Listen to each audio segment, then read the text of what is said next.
거룩한 안식일을 통해서 우리 사랑하는 분들을 뵙게 되어서 반갑습니다.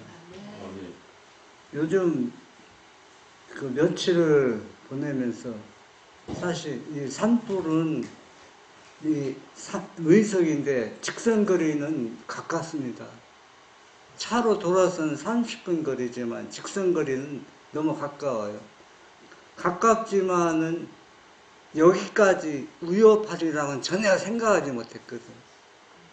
그런데 이 하루 지나 이틀 지나 3일 목요일날 저녁에 제일 위험했습니다. 예, 목요일날 저녁 우리 집은 저 혼자 있었는데 아침에 일어나 보니까 연기가 꽉 차 있더라고요. 목요일 아침이었습니다. 아침이 되었고, 그래서 불냄새도 나고, 그래서 뭐 우리는 뭐 텔레비 안 보고 있고 어떻게인지 모르지만은 들려오는 소식에 의하면은 예, 청송의 주황산이 첫 번째는 피해가 없었는데 산불이 2번 지나간 겁니다. 바람에 따라서 돌고 돌아서 그때 그 주황산 그쪽에 아니 청송 전체가 400가구. 나는 그런데 그 약수터 있는데 달개 약수터가 18km 타버렸어요. 완전히. 탔어요. 예.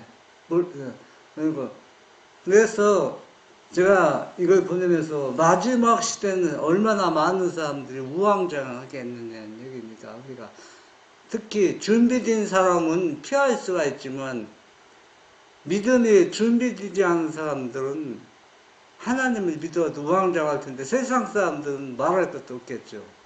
재난이 일어나고 여러 가지 이변이 일어날 때 그래서 하나님께서 우리에게 큰 교훈을 준 것 같아요. 우리도 이 재난을 통해서 너무 준비되지 않았다는 것을 절실하게 느꼈습니다. 준비하면 어떡해? 예? 준비하면 어떡해?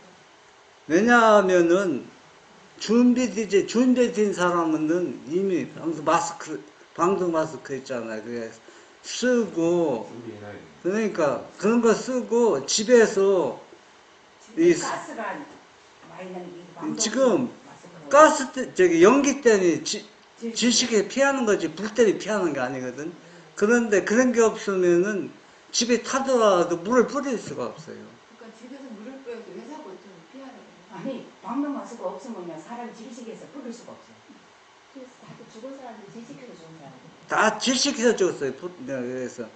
그래서 우리가 예수님 재림할 때도 우리는 이 세상 재난을 막기 위해서 준비하는 것이 아니라 믿음을 준비해야 된다는 얘기입니다.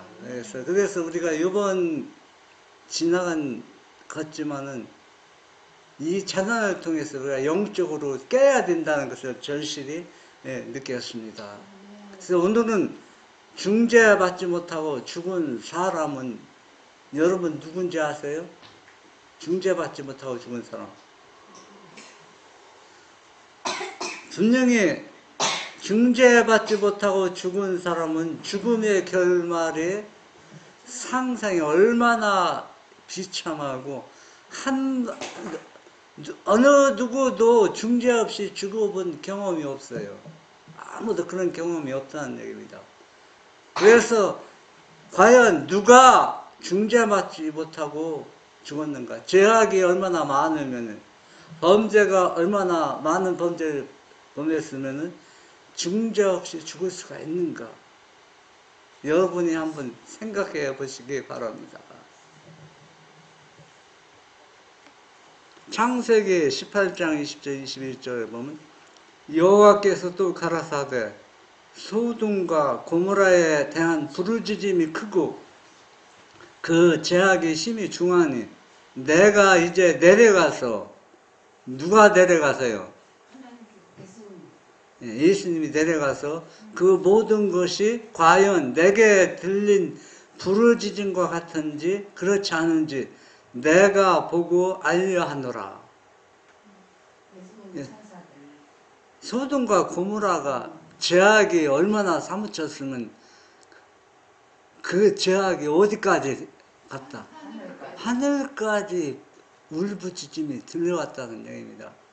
그래서 이 얘기는 하나님은 내려오지 않아도 다 알 수 있는데 우리를 이해시키기 위해서 하나님이 왜 이 성을 심판할 수밖에 불로 심판할 수밖에 없는가를 우리에게 인간들에게 보여주기 위한 것입니다. 그 소돔 고모라의 저기 뭐 롯의 가족을 이끌고 나오려고 천사로 와서 또 23절 24절 보면 가까이 나아가 하로되 주께서 의인을 악인과 함께 멸하시는 하나이까. 24절 그 성중에 의인 50이 있을지라도 주께서 그것을 멸하시고 그 50 의인을 위하여 용서치 아니하시니까. 제가 이 배경은 설명을 드리지 않습니다. 제 목적은 중재받지 못하고 죽은 사람의 축점이 가 있기 때문에 이 배경은 여러분들이 잘 알고 있는 내용입니다. 지금 아브라함의 그 정신이 나타납니다. 이 아브라함의 사상과 정신은 누구를 상징하냐면 예수 그리스도를 상징하고 있습니다. 이 하나님께서 아브라함에게 내가 고모라와 소돔을 불로 내가 멸망을 시키겠다 아브라함에게 딱 먼저 얘기했습니다. 그러면 아브라함이 자기 조카 롯을 생각해서 중재에 들어간 거 절대 아닙니다. 이 아브라함의 평생의 생활은 하나님의 사랑을 자기 가정에서 실천했기 때문에 이 하나님의 사랑이 이 중재가 드러난 겁니다. 그래서 이 아브라함은 내가 이 성 사람들을 중재해서 어떻게 했다. 이 불로 심판하는 것을 그들 건져내야겠다는 것이 예수님의 간절한 마음이지만 아브라함이 그 예수님 대신에 그 일을 한 겁니다. 그래서 아브라함이 생각할 때는 설마 그 성중에 소돔과 고모라가 많은 사람들이 사는데 거기에는 하나님을 믿는 사람들이 많이 있습니다. 안 믿는 게 아니에요. 하나님을 믿는 사람이 많은데 설마 그 많은 사람 중에서 하나님을 제대로 믿는 50명이 설마 없어서 하나님이 멸망시키겠냐는 얘기입니다. 아브라함 딴에 자신만만합니다. 그래서 하나님께 중재가 들어갑니다. 이 성에 의인 50명이 있어도 이 50명을 함께 하나님께서 불로 멸망을 시키겠습니까? 이렇게 한 겁니다. 그 안에 그 믿는 사람들이 있었네. 믿는 사람들 있어요. 뭐 논만 믿는 게 아니라 그 성 안에. 예. 아니 혹시 있겠냐고 그러니까 우리가 생각할 때는 이 복음이 전 세계에 안 들어가는 곳이죠. 하나님을 믿는 사람들이 있어요, 다. 어느 곳에서나. 왜냐하면, 그렇잖아요. 다, 세계 각곳에 소돔과 고모라가 아무리 악한 성이지만 거기에도 누가 믿는 사람이 있다는 게. 하나님이 믿는 사람이 있기 때문에 아브라함이 의인 50을 들어서 하나님께 중재를 시작한 겁니다. 그 계속 보면은 아브라함이 마지막에 뭐라 그랬어요? 이 성에 하나님 죄송하지만은 이 성에 50명이 안 되고 40명, 30명, 20명, 10명이 있으면 10명이 될 때 아브라함이 외쳐지는 겁니다. 너무 송구스럽잖아요. 자기 딴에는 50명 정도 있으려 생각하는데 계속 해봐도 30명, 40명도 없는 거예요. 결국 그러니까 의인 10명 있어도 하는 겁니다. 그때 하나님께서 뭐라 했어요? 네 말마다 의인 10명만 있어도 이 성을 내가 용서해 주겠다는 얘기입니다. 차라리 5명으로 하지. 그러면 요새 이 아브라함은 5명도 안 돼. 할 말을 잃어버렸어요. 더 어떻게 그 많은 사람 중에서 하나님이 있는 사람들이 지금 여기서 아브라함이 중재한 것은 하늘에 올라갈 사람 의인, 확실한 의인 10명을 꼽은 게 아니에요. 50명 꼽은 거 어느 정도 하나님을 믿는 사람들 얘기한 겁니다. 어느 정도. 여기에서 아브라함이 얘기한 건 확실하게 믿어서 하늘에 데려갈 사람을 얘기하는 거 아닙니다. 그냥 어느 정도 적당히 믿는 사람도 10명도 없다는 얘기예요. 10명도. 그러니까 하나님이 뭐라 했어요? 내가 10명만 있어도 이 성을 용서해 주겠다고. 아브라함이 심정을 어떡해요? 그때 그 소돔 고모라에서 얼마나 컸는데 20만 몇십 명이 사는지 모릅니다. 많은 사람이 살았어요. 소돔과 고모라 성에는. 초선하기가 20만 명 가는데. 네. 그래서 이걸 보면서 여러분은 누구 생각이 듭니까? 유대인 땅에서 예수님 인성을 오셨을 때 누구 생각이 나요? 유대인들은 아브라함 자손이라고 하면서 자부심을 가지면서 메시아를 알아보지 못하고 내가 메시아다 직접 말하고 또 선지자 침례 요한도 통해 말했어도 그것을 안 믿었어요. 이 상태는 누구 보면 소돔과 고모라 성을 표현할 수 있어요. 유대 땅에 예수 믿는 사람 얼마나 많았어요? 다 믿었죠. 다 믿었잖아. 그런데 어디보다 더 악하다는 얘기예요. 그래도 거기 11명 소돔과 고모라보다 더 악하다고 우리가 볼 수 있어요. 그런데도 예수님께서는 유대인을 멸하지 않고 계속 중재하고 계시잖아요. 그러면서 그 강도가 여리고성에서 강도 만났을 때 제사장 지나가 레위인 지나가 세 번째 누가 지나갔습니까? 사마리아인들은 사실 유대인들이 생각할 때 예수 믿어도 예수 믿는 사람을 취급도 안 했어요. 그런데 예수님께서는 누구를 했어요? 이 사마리아인이 하나님을 제대로 믿는 사람이라고 말씀하신 걸 알 수가 있습니다.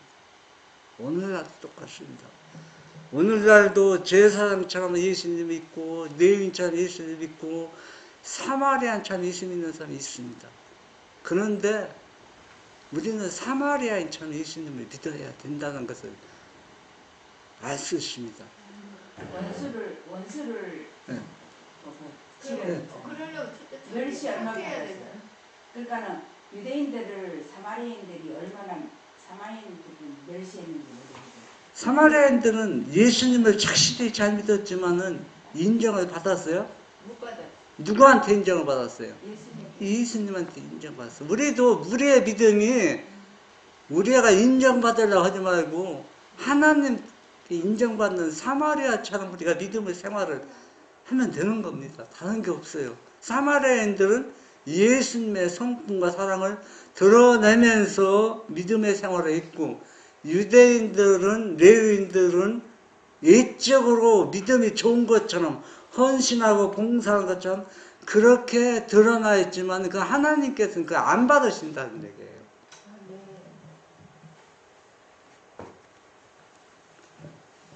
창세기 19장 5절 보면 롯을 부르고 그에게 이르되 이 저녁에 네게 온 사람이 어디 있느냐 이끌어내라 우리가 그들을 상관하리라. 여기에서는 천사가 롯의 집에 들어갔는데 그때 이 성의 사람들은 롯의 집에 찾아가서 너희 집에 들어온 사람을 우리에게 내놓으라. 이건 무엇을 상징하냐면 오늘날 동성연애를 얼마나 성적으로 문락했는지 그것을 드러내는 겁니다.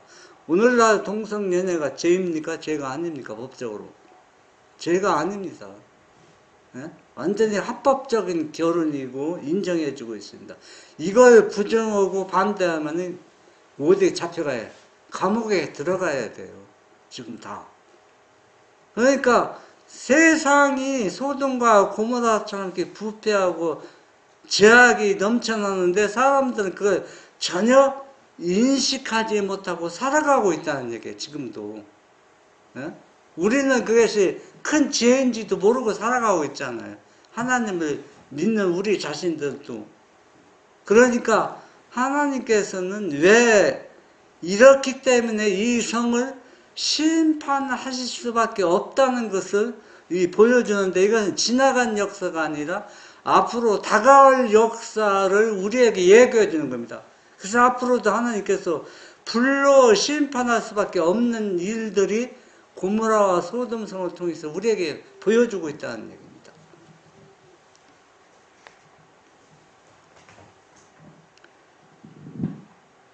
24절 25절 보면 여호와께서 하늘 곧 여호와께로서 유황과 불을 비같이 소돔과 고모라에 내리사 그 성들과 온 들과 성에 가는 모든 백성과 땅에 난 것을 다 엎어 멸하시더라. 마지막 때 이렇게 불로 세상을 멸망시키는데, 요즘 이 청송, 의성이부터 청송, 안동, 세계, 우리나라 각 지역에서 이 불이 붙는데 얼마나 무서운지, 이 산불이 일어나면은 이 불꽃이 몇 킬로까지 날아간다는 거예요. 몇 킬로까지. 날아가서 내 집이 산이 없어요. 그런데 타버리는 겁니다. 불꽃이 날라와서. 불꽃이 하나 두 개 나는 게 아니라 그냥 막 비처럼 날아오는 겁니다. 불꽃이, 그냥 불꽃이. 그러니까 내 집은 산이 없더라도 타버릴 수밖에 없어요. 그래서 어떤 사람은 자기 죽음을 내놓고 집에서 물을 뿌린 사람 집에 안 탔어요. 예, 물 뿌린 사람은 잔디 하나도 안 탔어요. 왜? 왜냐하면 불꽃은 축축하면 탈 수가 없거든. 예? 그래서 저도 화요일 저녁에, 수요일 저녁에 이 통이, 파란 통 있잖아요. 길에. 물 받아놓고, SS기에 물을 받아놓고 주차했고, 2시간 동안 우리 주변에 물 그때 다 뿌렸습니다. 물 뿌리고, 그리고 또 저녁에 자다가 혹시 불이 찍었지 않나, 저녁에 자다가 여러 번 나가보고 확인하고, 그러니까 긴장하니까 잠이 제대로 못 자는 겁니다. 그래서 발쭉 펴고 그냥 됐는데. 뭐 웬만한 사람은 조금 지혜가 있는 사람은 다 그렇게 있어요. 저만한 게 아니라 다 모든 사람들은 SS기다 물 받아서 그다 자기가 할 수 있는 양 준비를 다 하고 있었다는 얘기입니다. 예, 우리 친구도 저 항상 바로 옆에 있거든, 교회가. 네, 물 뿌렸다고 옆에는 폭삭 다 탔는데 저거는 하나도 안 탔어요. 예. 그러니까 금요일 날은 얼마나 막 피곤하고 막 잠을 마음 놓고, 그래서 목요일 날 제가 하도 궁금해서 이제 볼일이 있어서 면회 가서 내가 물어봤어요. 금요일 날 이제 면 직원한테 이 청승 안덕은 아직도 안정권에 들어가지 않냐니까 이제는 안심해도 된다고 그렇게 직원이 말하더라고. 그래서 목요일 날 비가 약간 온 게 금비였습니다. 그 비 때문에 이 불꽃이 잡힌 겁니다. 비가 많은 비는 아니었지만 여기도 약간의 비가 왔어요. 그러니까 땅에 불씨가 조금이라도 젖어 있으면 날라와도 붙지는 않아요. 그래서 하나님, 그게 모든 사람이 다 그래요. 목요일날 내린 비는 다 금비라고. 금비. 얼마나 그 비가 귀하면 금비라고 얘기했겠습니까? 그래서 인간으로서는 할 수 있는 게 아무것도 없어요. 만약에 비가 안 왔다면 지금도 계속 타고 들어가 있을 거라는 얘기입니다. 그래서 우리가 하나님을 믿는 과정에서도 부활하신 그분의 영의 역사가 없으면 우리가 믿음의 생활을 제대로 할 수가 없어요. 나는 믿음대로 잘 살아가고 있다 하지만 메마른 심령입니다. 메마른 심령. 그 메마른 심령은 사단의 불이 언제부터 타버릴지 몰라요. 그러니까 우리는 항상 성령의 역사가 있어야 되면 그분이 부활하신 그분의 영이 내 마음속에 매일의 삶 속에서 역사하지 않으면 우리는 주님의 재림을 준비할 수 없다는 겁니다.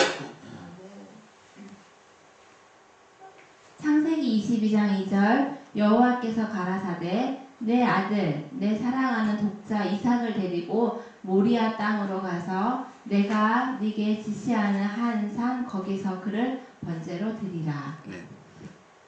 하나님께서 아브라함에게 직접 말씀하신 겁니다. 이 아브라함이 이 말을 들었을 때 자기 길을 의심했습니다. 이거는 하나님이 나에게 이런 명령을 하시는데 그를 하실 그런 명령을 하실 분이 아니라는 거 누가 잘 알아요? 아브라함이 잘 알고 있어. 그런데 그게 막 더 쟁쟁하게 막 크게 울리는 겁니다. 더 크게. 예? 아닐 거라고 생각하면 할수록 작게 들리는 게 더 크게 울리는 겁니다. 그러면 이 아브라함의 고통이 얼마나 심했는지 우리는 이해가 안 갑니다. 일적으로 부분적으로만 얘기하지 실제 당하는 사람 심정을 우리가 알 수가 없어요. 얼마나 번민하고 고통스러웠을까. 이것도 하루 저녁이 아니라 3일 저녁을 이렇게 보면서 3일 잠을 못 자면서 자기 아들을 모리아 땅 산으로 들어가서 번제를 드렸다는 거 잘 알 수 있잖아요. 창세기 22장 10절에서 12절 손을 내밀어 칼을 잡고 그 아들을 잡으려 하더니 여호와의 사사가 하늘에서부터 그를 불러 가라사대 아브라함아 아브라함아 하시는지라. 아브라함이 가로되 내가 여기 있나이다 하매 사사가 가라사대 그 아이에게 내 손을 대지 말라. 아무 일도 그에게 하지 말라. 내가 네 아들 내 독자라도 내게 아끼지 아니하였으니 내가 이제야 네가 하나님을 경외하는 줄을 아노라. 우리가 큰 어려움을 당해서 우리가 저 아들하고 우왕좌왕할 때 하나님 음성에 각자 이름을 부르서 순도야, 명사나, 경호야, 양사나, 은별아 만약에 부르는 음성을 들을 때 어떨까요? 그 심정이 좋은 일이면 기쁘고 얼마나 반가워요. 왜냐하면 좋은 일이죠. 내가 우왕좌왕하고 이 재난을 피할 길이 없을 때, 이 시험을 피할 길이 없을 때 내 이름을 부르면서 너 왜 그렇게 하고 있느냐? 내가 너를 도와주겠다. 이 재앙을 막겠다. 그 말씀을 하시기 위해서 나의 이름, 여러 분의 이름을 부르고 있다는 겁니다. 이 아브라함이 그 음성을 들었을 때 그러면서 네 아들에게 칼을 들고 있잖아. 아브라함이 지가 아들을 죽이려고. 네 아들에게 뭐 칼 대지 마라. 아무 일도 하지 말라. 네 손을 대지 말라. 아무 일도 하지 말라는 거야. 그러면서 네가 네 독자 아들도 아끼지 않고 나에게 드리는 것을 내가 이제 알겠다. 하나님이 그때 아는 건 아니잖아요. 그런데 결과를 드러내는 것은 우리 인간들을 하기 위해서 그 결과를 보여주는 겁니다. 우리가 신령과 진정으로 예배 드리지 않아도 우리 마음속에 그런 마음이 있으면은 그 예배가 진정한 예배가 된다는 겁니다. 그런데 우리는 결과가 드러났을 때 하나님께서 그렇게 하라고 하는 겁니다.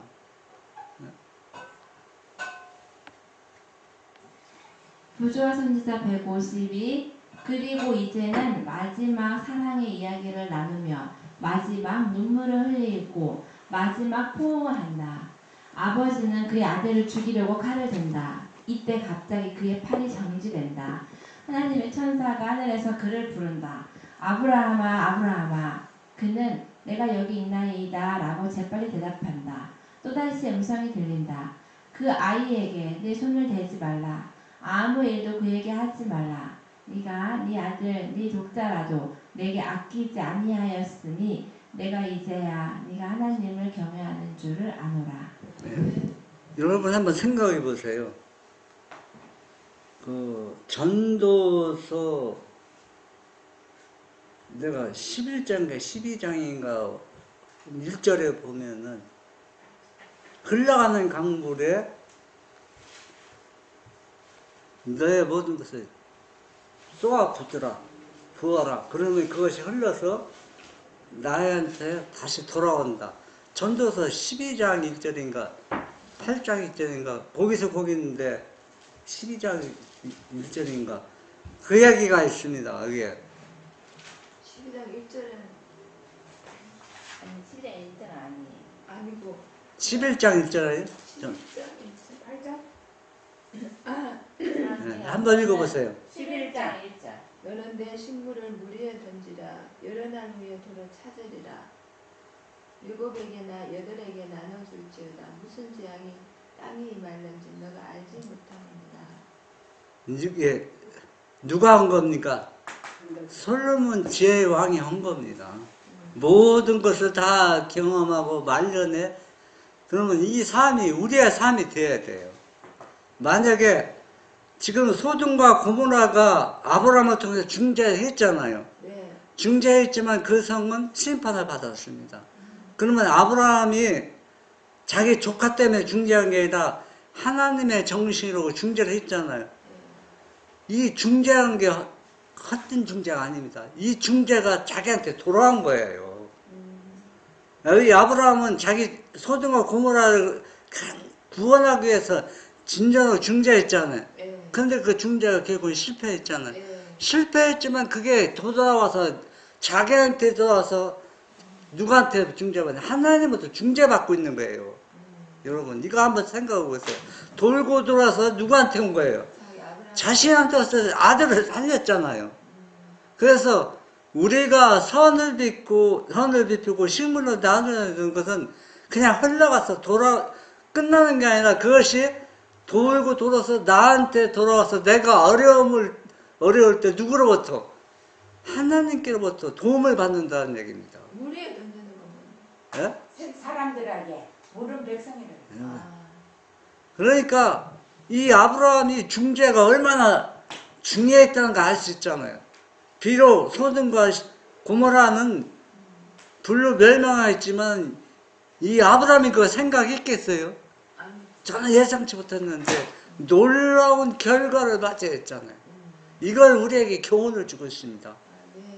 우리도 이런 삶을 살으면은 여러분이 내가 어려움 당할 때 중재를 받는다는 얘기예요. 그러니까 하나님께로부터 도움을 받는다는 얘기입니다. 이거 읽었죠? 여기 보면은 그 아까 성경 말씀이 나온 말씀을 반복되는 건데 아브라함하고 나와서 딱 아브라함의 손을 천사가 어떤 때 붙잡았다고 나오고 어떤 때는 하나님이 말씀하셨다고 나오고 여러 가지 표현이 있는데 이 아브라함이 내가 여기 있나이다 하면서 대답했을 때 네 아들에게 손을 대지 말라고 말했을 때 아브라함의 기쁨은 얼마나 컸겠어요. 우리가 믿음의 생활하면서 이러한 기쁨을 우리가 경험하면서 살아가야 됩니다. 이런 경험한 사람은 생활 방식이 완전히 변화되고 달라질 수밖에 없어요. 그렇잖아요.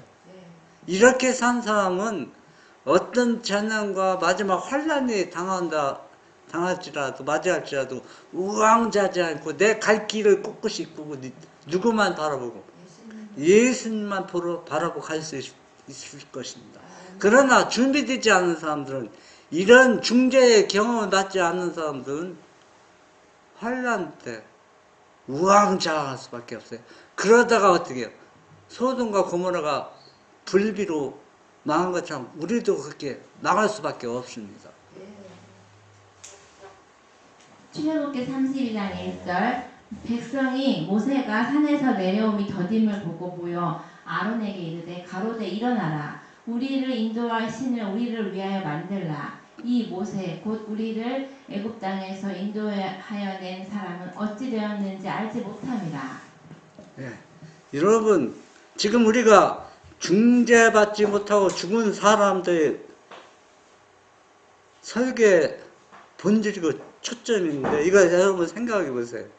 다 중재가 어떤 위험한 일이 있을 땐 딱 중재가 나타납니다.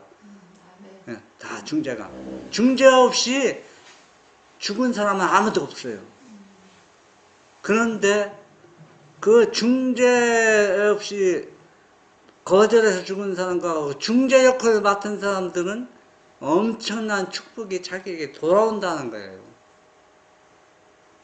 비록 자기 중재가 이루어지지 않을지라도 중재한 사람은 상상도 못하게 많은 축복이 자기에게 오는 것을 알지 못합니다. 알고 그렇게 중재한 건 아니잖아요. 이 모세도 아브라함처럼 놀라운 축복을 받은 사람입니다. 지금 형 아론이 모세가 하나님 그 시내산에서 율법을 받을 때 40일 동안 지체하는 걸 보고 백성들이 어때요? 또 소돔과 고모라성처럼 악한 행위들이 일어나는 장면입니다.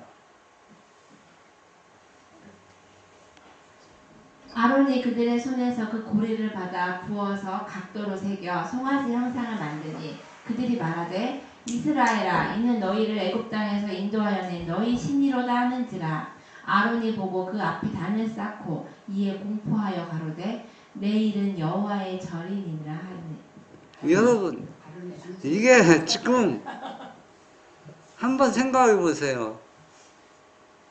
애굽에서 인도해낸 이스라엘 백성들이 하나님으로부터 인도해받은 이스라엘 백성들이 모세가 이제 지도 역할을 하는데 그 40일 동안 조금 지쳐 있다고 해서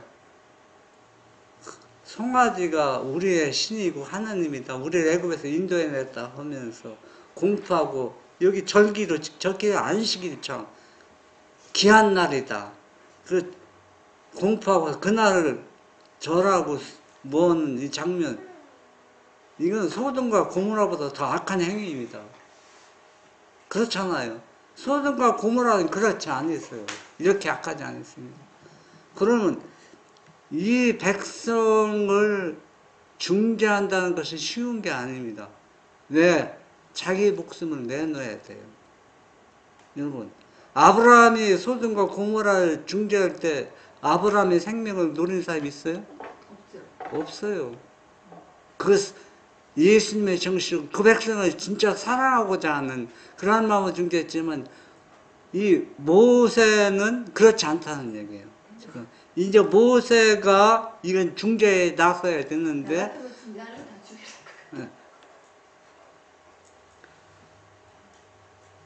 여호와께서 또 모세에게 이르시되 내가 이 백성을 보니 목이 곧은 백성이로다. 그런즉 나대로 하게 하라. 내가 그들에게 진노하여 그들을 진멸하고 너로 큰 나라가 되게 하리라. 지금 이 모세와 여호와 하나님이 지금 씨름하고 있습니다. 야곱이 약북강에서 씨름한 것처럼 지금 씨름하고 있어요.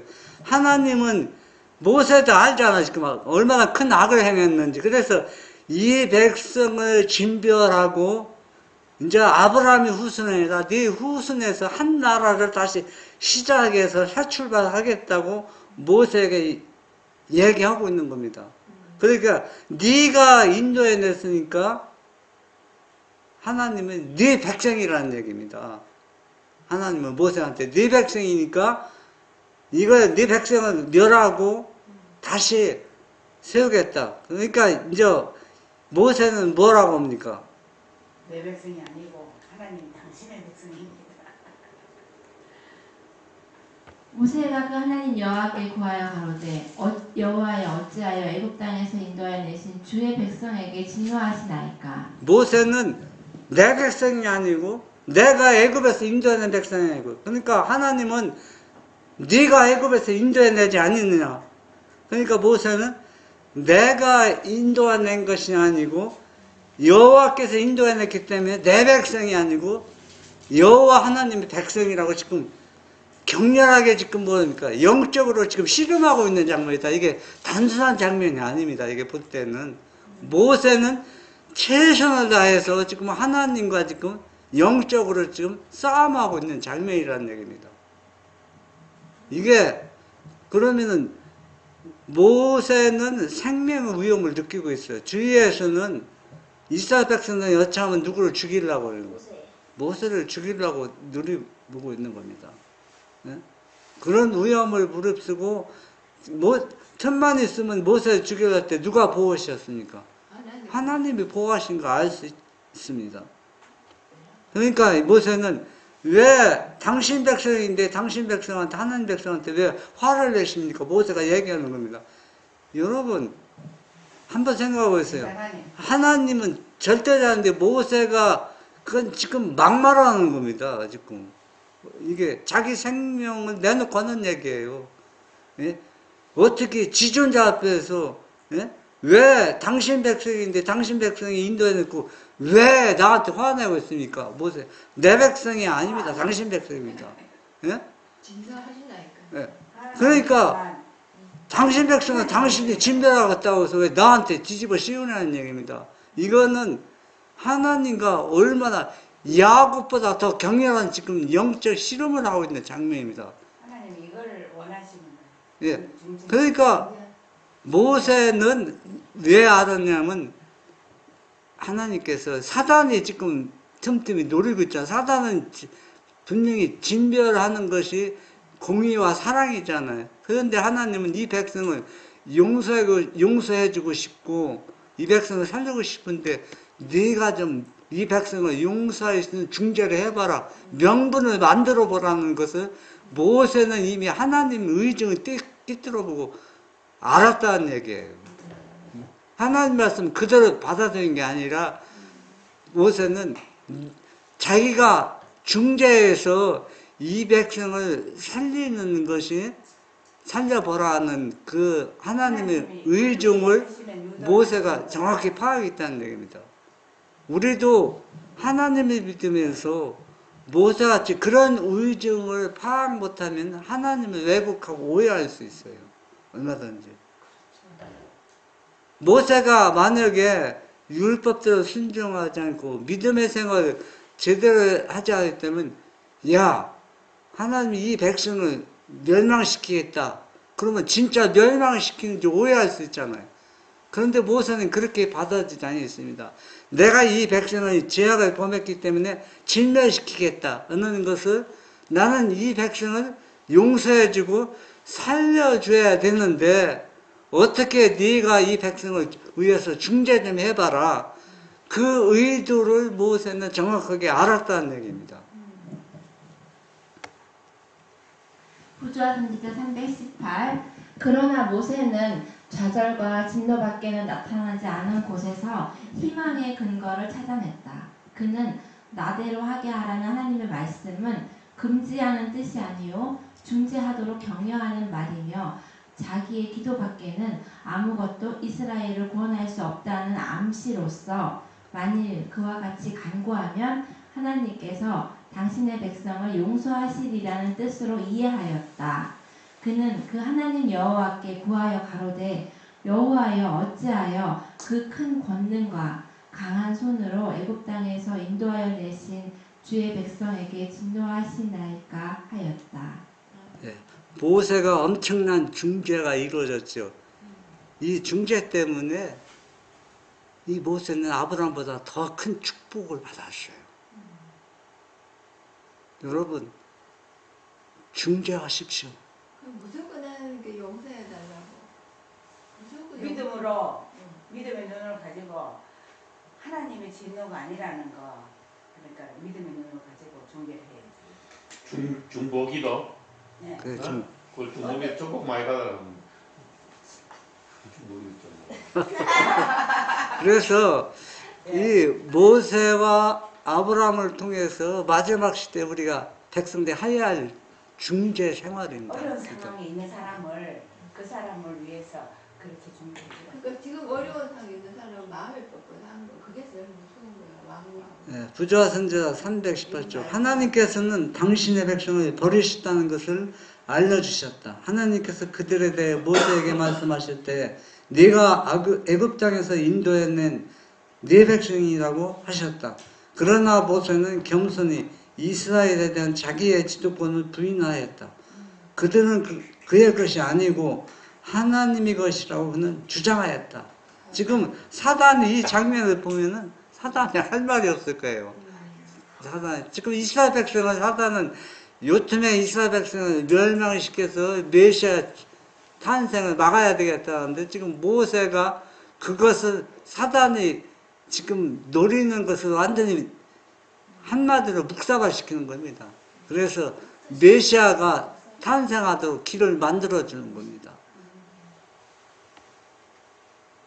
마가복음 15장 34절 제9시에요 예수께서 크게 소리 지르시되 엘리 엘리 라마 사박다니 하시니 이를 번역하면 나의 하나님 어찌하여 나를 버리셨나이까 하는 뜻이라.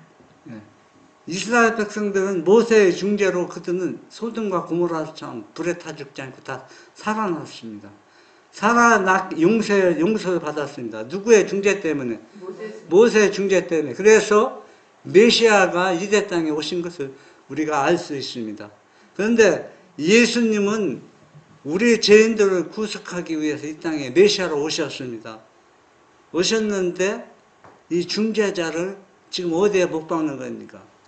십자가에 못 박을 때 이 예수님은 자기의 신성은 하나도 감춰져 있고 인성으로서 우리가 똑같은 사람의 심정으로서 아버지 왜 나를 버리십니까 하고 피토하는 마지막 십자가에서 울부짖는 지름이다.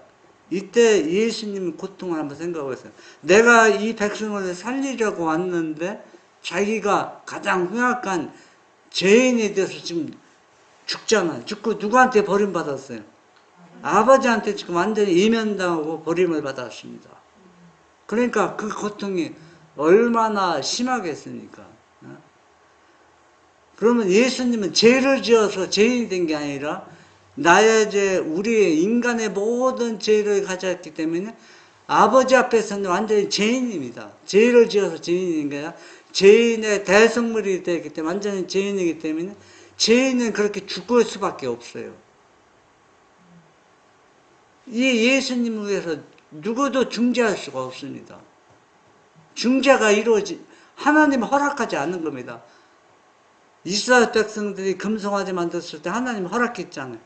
그래서 모세가 중재했고, 누가 또 소돔과 고모라가 죽을 수밖에 없는 큰 죄악을 범했을 때 누구를 통해서 중재했습니까?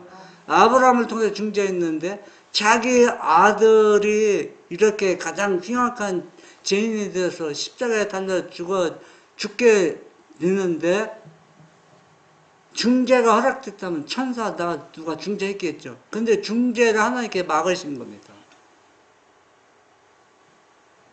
누가 이렇게 중재 없이 죽은 인간이 아무도 없습니다. 그러니까 중재를 막으시는 아버지 그 심정과 중재를 받지 못한 아들은 얼마나 고통스럽고 말로 표현할 수 없는 겁니다. 그 고통이라는 건. 그렇게 우리를 죄를 가져가고 우리의 죄를 용서해 줬는데 이것을 거절하면은 그걸 하나님께서 나중에 불로 심판할 때 누가 뭐라고 얘기할 수 있어? 사람도 말 못하고 아무도 말할 존재가 없어요. 왜? 명분이 쓰지 않는 겁니다. 이렇게 해서 두 분이 고통 속에서 우리를 중재했는데 이 중재를 거절하고 멸망한테 심판하는데 누가 뭐라고 말할 수 있어요? 아무도 말할 존재가 없습니다. 사단도 뭐라 인정한다고 합니다. 하나님 자비였고 노하지 않고 이렇게 심판하는 것이 보다 올바르고 마땅하다고 인정해야 하는 것입니다.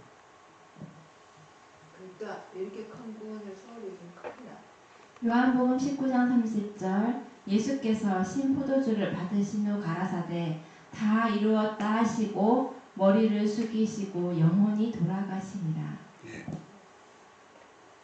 여러분 예수님께서 다 이루었다고 선포하시고 머리 숙이시고 영혼이 돌아가실 때 중재가 완전히 이루어졌습니다. 이걸 우리가 믿음으로 받아들이면 다 누구든지 어떤 흉악한 죄인이라도 구원을 받을 수 있다는 보증의 약속을 주신 겁니다. 이 장면을 바라볼 때 아버지께서 이 십자가 곁에 계셨다고 했어요. 그리고 아버지도 손수 자기도 아들과 함께 십자가에 못 박히셨다 했습니다. 네.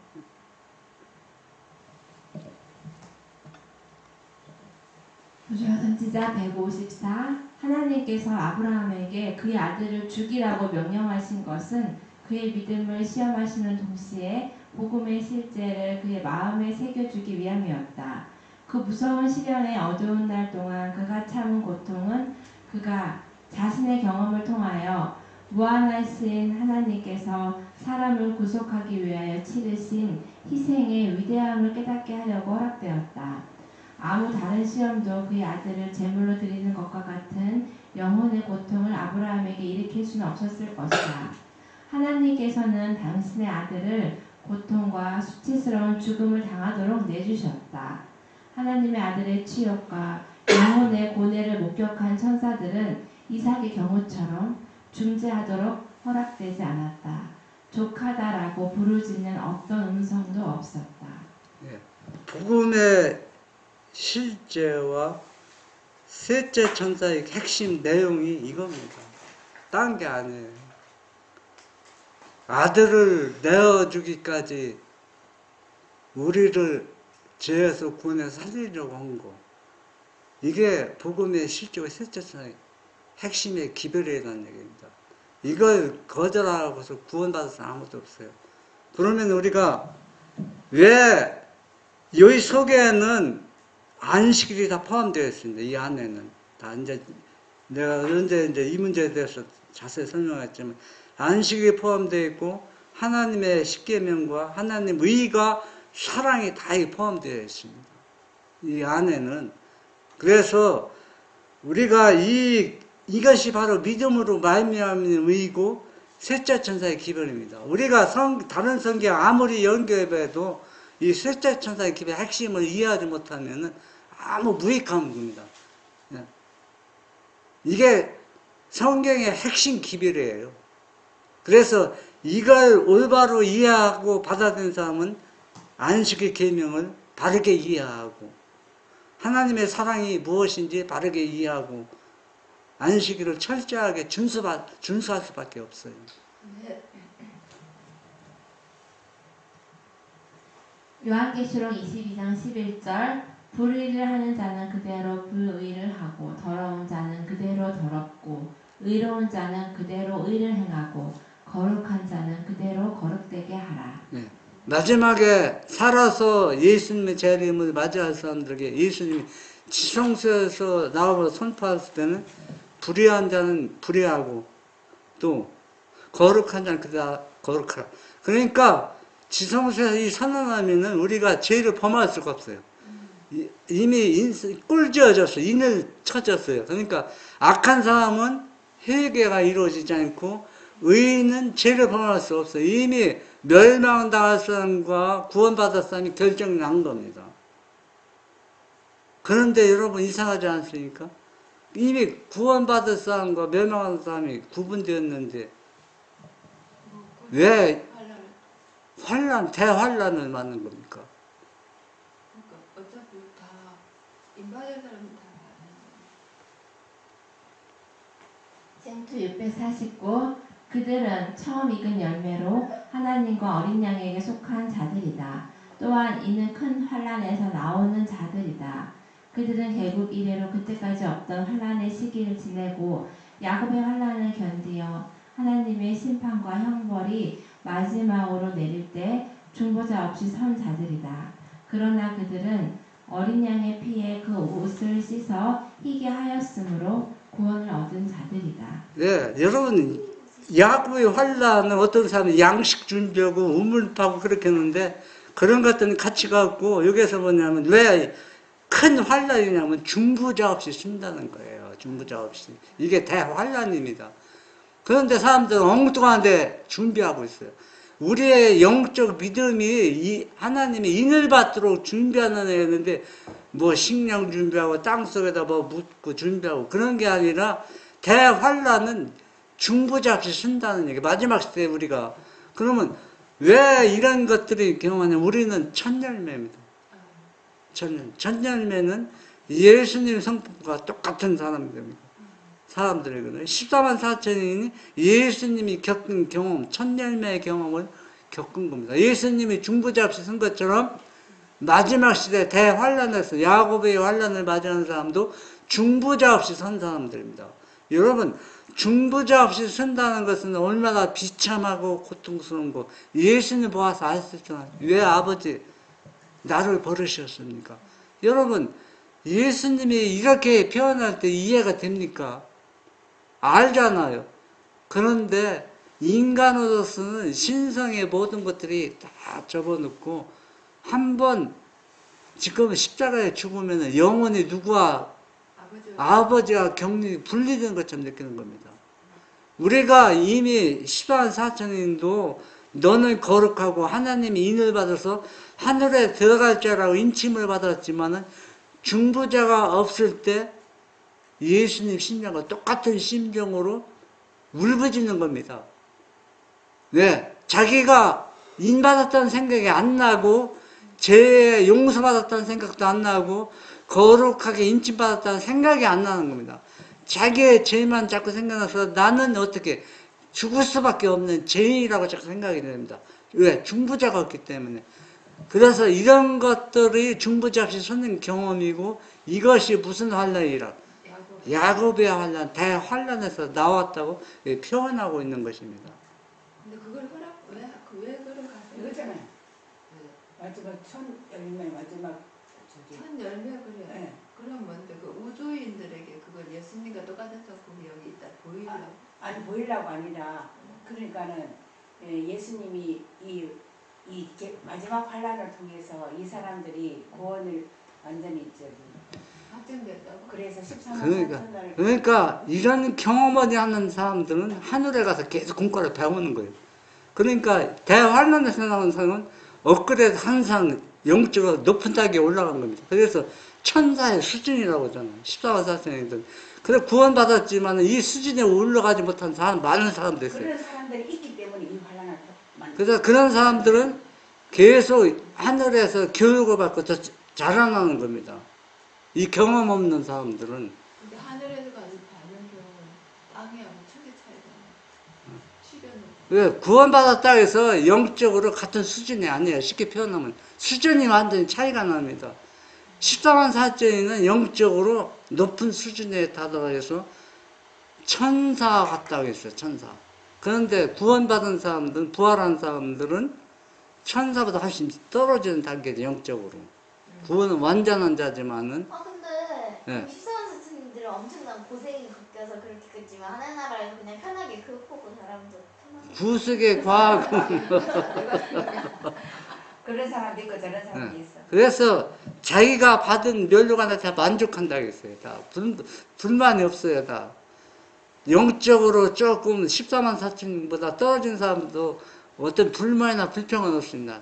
자기가 받은 데 만족하면서 계속 하늘에서 또 영적으로 계속 교육을 받는 거예요.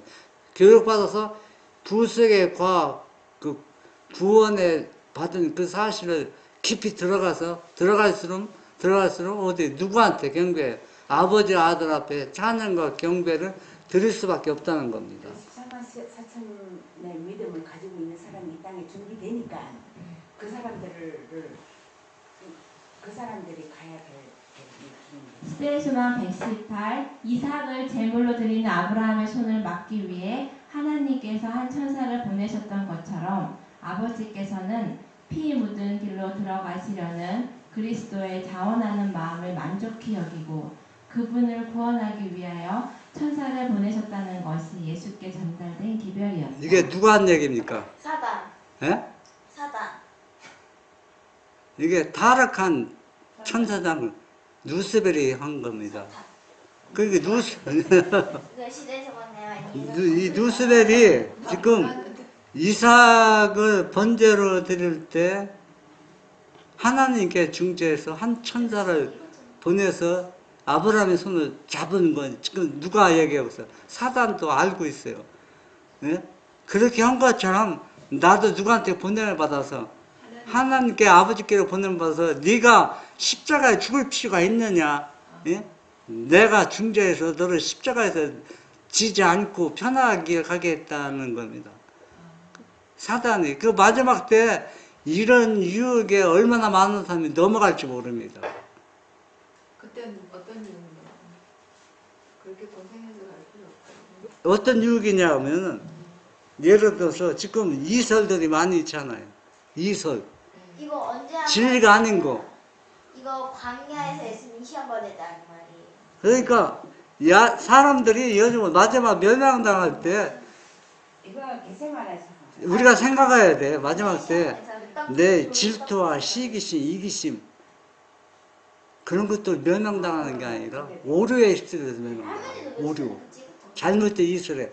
저기 저 사람들이 집회하는데 보니까 하나님이 역사하는 것 같거든. 막 그러면 내 마음에 그걸 가고 싶어요. 가보면은 거기에는 강신신 역사에서 가면은 거기 확 빠져버려야 돼. 해야 나올 수가 없어요. 그런 것들, 그러니까 그러면 하나님께서 손을 붙잡을 수 없어요. 왜? 내가 발을 들어놨기 때문에. 마지막 시대에 그렇게 멸망당해서 거의 그렇게 멸망당할 거예요. 그러니까 여러분 우리가 말씀을 정확히 이해하고 무엇을 어떻게 성경의 연관에 따라서 이런 이설에 휩쓸리지 않는 겁니다. 여러분 둘째 천사의 기별이 뭔지 아십니까? 잘못된 교리 때문에 멸망을 거기서 나오라는 겁니다. 잘못된 교리. 우리가 잘못된 교리는 하나님께서 구원해 줄 수가 없어요. 마지막 때는 야정이 막 저기서 막 성령의 역사 일어나는데 사단이 역사하는데 누구 영처럼 보여? 하나님 영처럼 보이면 여러분 뭐 조바심 나는 겁니다. 저게 하나님 역사일까 사단 역사일까? 그래서 한 발자국 자기도 모르게 다가가는 거야. 하와가 어디에 다가가는 것처럼 선악과나 다가가는 것처럼 하나님께서는 그거 안 막는다 했어요. 왜? 충분한 빛을 주었는데 그 빛을 연구하지 않았기 때문에 거기에 휩쓸리는 거거든요. 그래도 병자도 막 고치고 간다.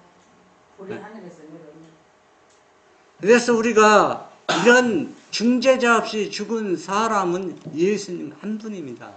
다른 사람이 하나 아무도 없어요. 그래서 마지막 시대에 우리가 이런 갈림길에 설 때 우리는 십자가 지지 않았지만 십자가 지는 고통을 갈림길에서 우리가 올바른 길을 찾아 나가야 돼. 이런 십자가 지는 고통처럼. 십자가를 지는 길을 찾아라. 예. 외롭고 고달프고. 왜 아무도 그 길을 가는 사람 별로 없어요. 믿음이 좋은 나 친한 친구, 목사님들, 유명한 사람들이 다 그 길로 가는데 나도 그 길에 따라가고 싶은 마음이 일어날 때 외롭게 중부자 없이 서는 길을 가기가 쉽지 않다는 얘기입니다. 그래서 우리가 오늘 말씀을 통해서 우리는 예수님의 중보자라는 것을 오직 그분만 믿고 예수님의 가신 길을 끝까지 따라가는 우리 모든 사람이 되시기를 바랍니다.